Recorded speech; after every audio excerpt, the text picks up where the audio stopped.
Grabe, ang araw na to, ang daming customer. Ayun, di na din ako nakapagluto guys kasi dito ako nakatambay sa canteen. Ayan, kasi medyo marami tayong bisita or guest ngayong araw. So, ayan, nakahinga din kahit paano. And then, ayun, kaming dalawa lang ni, andito nga pala si Argel, tsaka si Jayford. And then, andito din sa Ate Vivian na sa canteen. So, ito, kakatapos lang magluto-luto ng mga orders. And then, ayun, nalinisan ko din yung mga gamit natin dito sa pagluluto also. Ayan.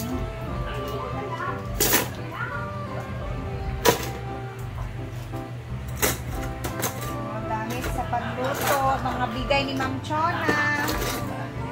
Siyempre, dahil hindi kay Ma'am Chona, hindi ako binigyan ni Ma'am Chona neto, wala akong mga gantong mga gamit-gamit. At the same time, nag-share din kami ni Ivy, ni Bating, o sino man gustong gumamit. Dito lang sa box na to.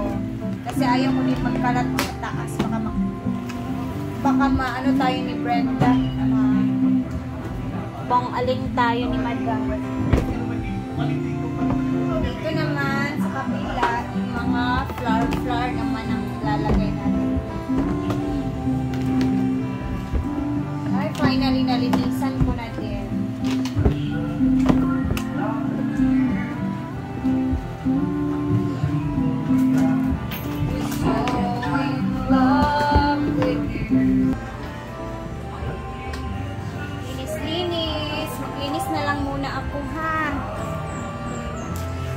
Wala tayong luto kasi na-busy ang buhay. Anak buhay.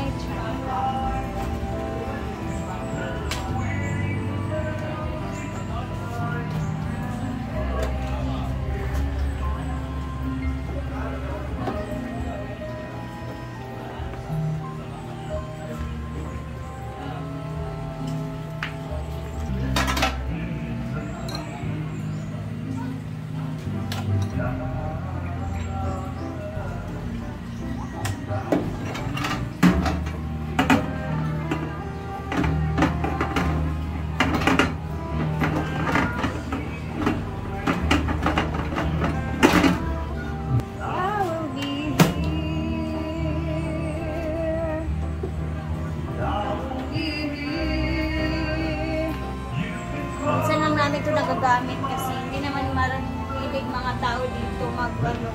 Kaya chine-check ko paminsan-minsan. Hindi mahilig mag-init sa microwave ba? So, pag nag-init sila minsan, diretso na sa kawali.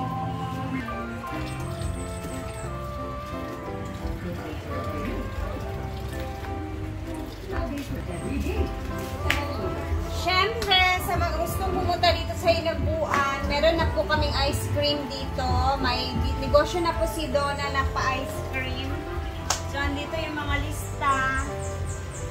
And maraming stocks. Kasi alam niyo na, mainit talaga dito sa farm. So, bagay yung mga ice cream dito, mga palamig, mga classic-classic mga inumin na malamig ba.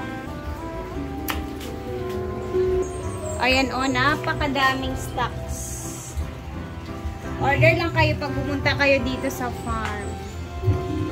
So, tapos na ako dito sa canteen. Ay, nagpapahinga na si Ate Vivian. Parang uulan na naman ang langit. Tingnan ninyo.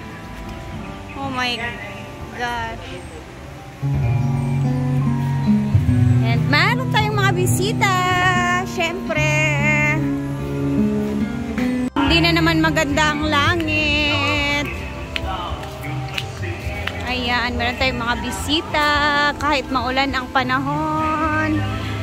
Siyempre, hindi mapapigilan ang mga lakwatsa ng ating mga bisita. Ayan, meron din dito nagpipicture-picture. Ha? Dili man? Ayan, meron mga tao din dito. Ayan. Siyempre, may tumatambay din dito sa may ilog.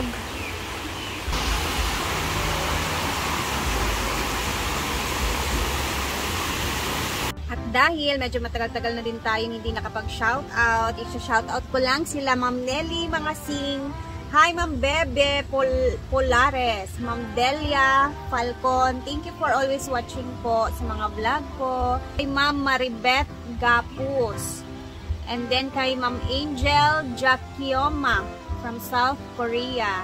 Kay Sir Paul Perez, hi.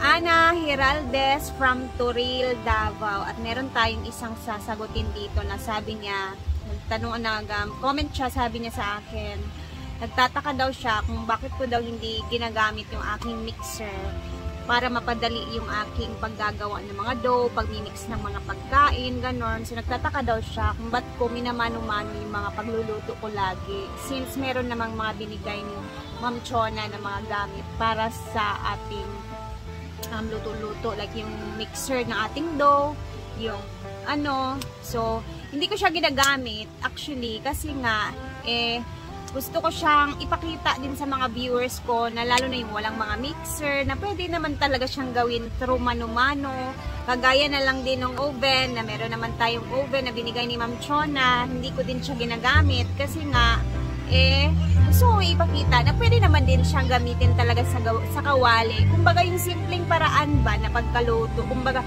affordable na pagkaluto. Yun yung rason kung ba't hindi ko din ginagamit siya minsan. Though may mga times na nagluluto kami dito na ginagamit naman talaga namin. Lalo na pag hindi ka nagpa-vlog. So yung reason ko lang talaga is para ipakita na pwede siyang gawing simple at affordable and makaka-relate din yung mga viewers natin. Lalong-lalo na yung walang mga mixer, walang oven. So, pinasimple na style yung gusto ko ipakita sa inyo para madali lang din siyang gayahin. Ganun.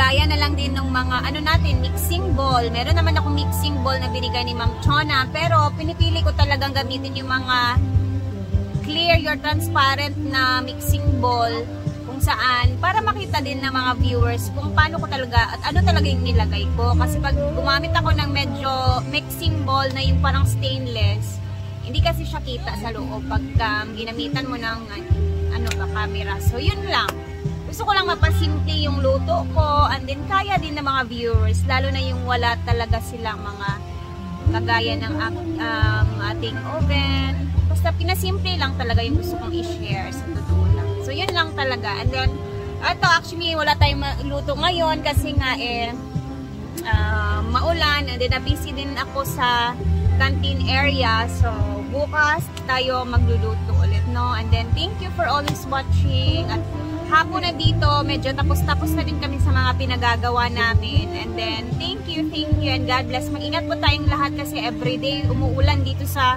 probinsya namin. As in, every hapon talaga at talaga siya, malakas na ulan na may dalang hangin. So, ingat-ingat po tayong lahat. And salamat for always watching my videos. And ingat tayo. Bye!